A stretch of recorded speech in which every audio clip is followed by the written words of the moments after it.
I asked Dan to talk about people who are legendary and not all that well documented. Brew Moore, beautiful tenor player, and Tony Fruscella.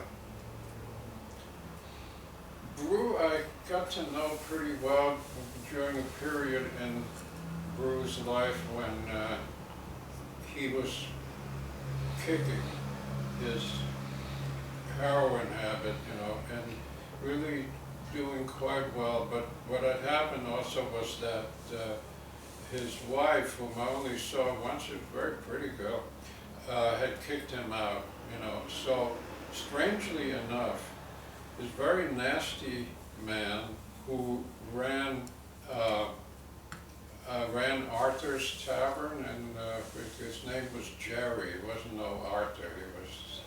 He was a nasty guy who once said to Charlie Parker when the bird was broken, came in and wanted to get a drink on the house, and he said to him, what did he say? He said, "You may be the great Charlie Parker, but you're just another bum to me,"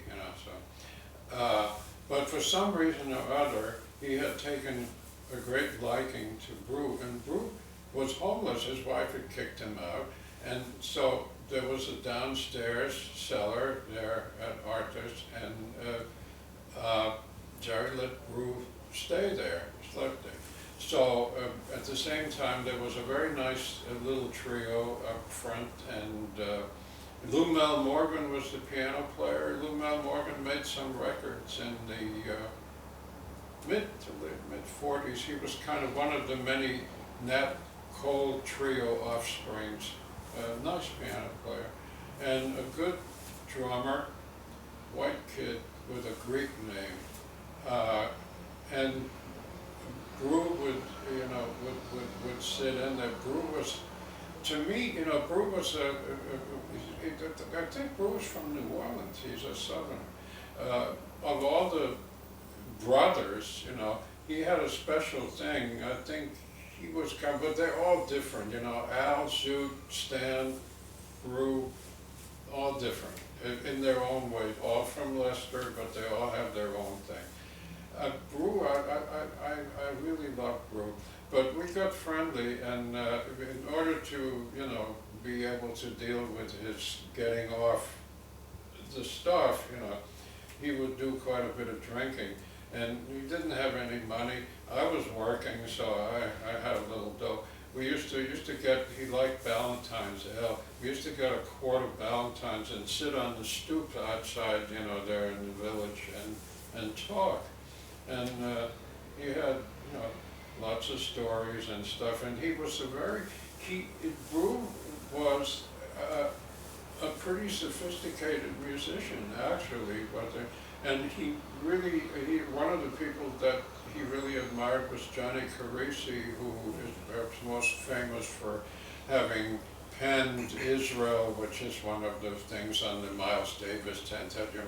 But Johnny Carisi did a lot of things. Among other things, also, he was one of the few trumpet players that Roy Eldridge wouldn't battle with when he came to Jimmy Ryan's. I mean, regardless of who it was in Roy's nature to battle. But Johnny, he felt, friendly enough to not to try to blow him off the bandstand.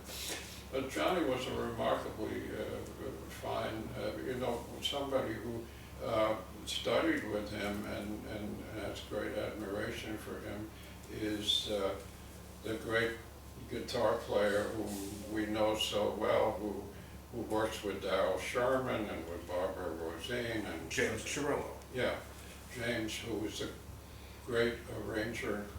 He wrote that wonderful piece for Ken Peplowski that nobody ever talks about, but he was a great admirer. And we have, we still say about the Institute. The Institute has Carisi stuff, and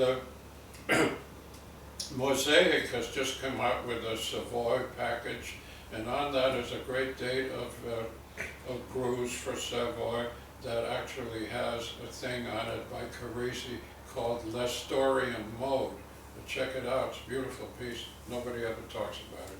Anyway, Brew and I used to sit on the stoop there in the village and talk, and he was a sweet guy, what a nice man, absolutely.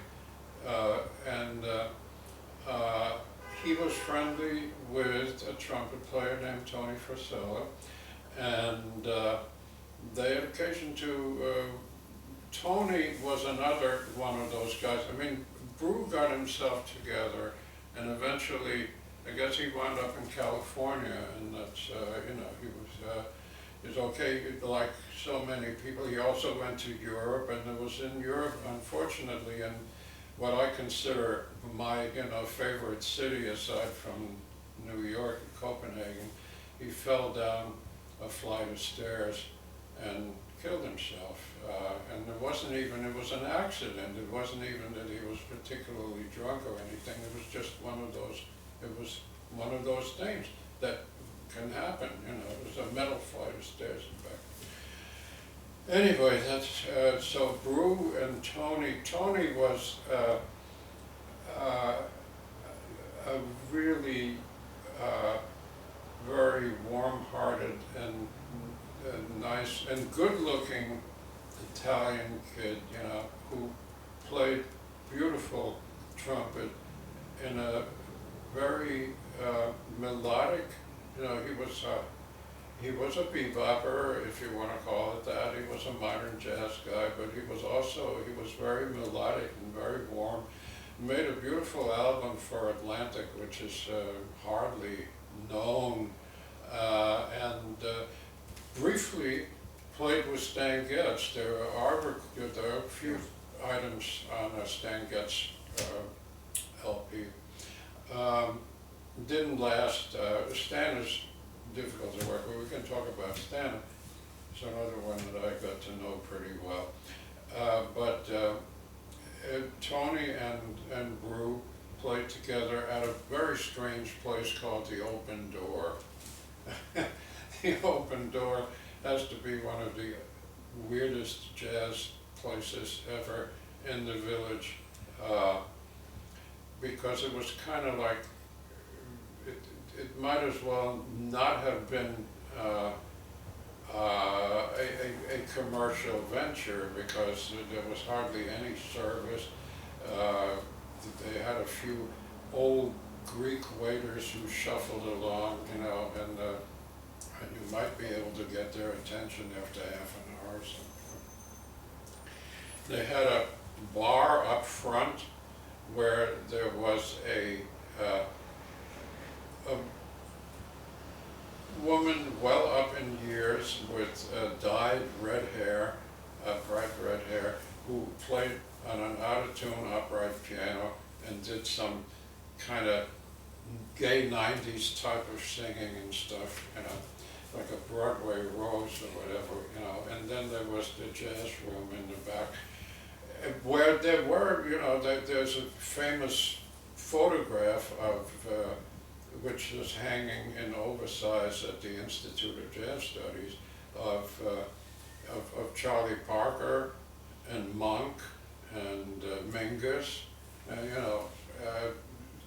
Bob Reisner, who's somebody who is a whole story in himself, ran sessions there, including sessions that featured Charlie Parker on Sundays, when it was in a little better shape, than by the time that I got there and saw Tony and Brew, which some of it was recorded there and issued on a British label. Spotlight. Yeah.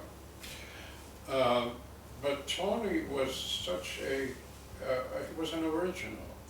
He was really an original. He had his own thing, and it was really beautiful, very musical, and could have gone somewhere if it hadn't been for the fact that he was one of those people who was by nature an addict.